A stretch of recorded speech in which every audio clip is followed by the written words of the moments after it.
দে ওইটা ঢেলা দে। বৃষ্টি দিন ভুট্টা ভাজা দুধ দিয়ে ওদিক যা সরা তো বৃষ্টির মধ্যে ভুট্টা ভাজাটা অনেক মজা। বাদাম ভাজা ভুট্টা ভাজা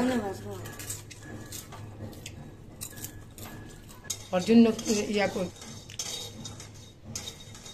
কি তেল তেল আর লবণ সব বাদামে হয়ে গেছে।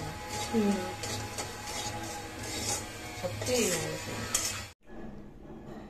রান্না করব একটু শাক ভুট্টা ভাজা আর বাদাম ভাজা খাইয়া।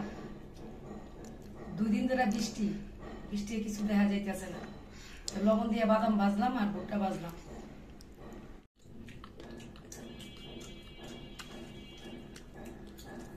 পেঁয়াজ বেশি খায়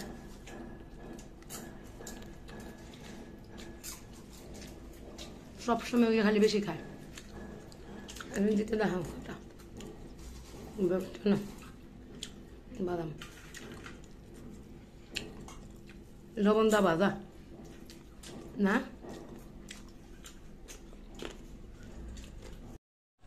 বুঝছেন না আলা মিষ্টি দে সিরা সিরা দে না।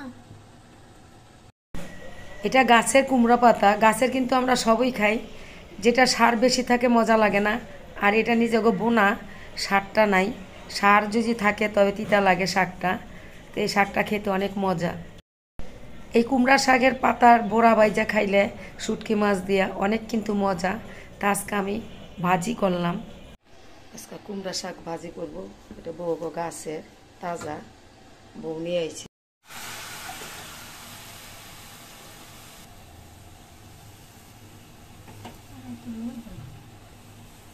এটা তো লইব না ওই না লোক নাকি বাসার না লাড়া দে বেশি লেট করে যাব। শাকটা এটা ডাইলা দিছে লাউন ঠিক আছে না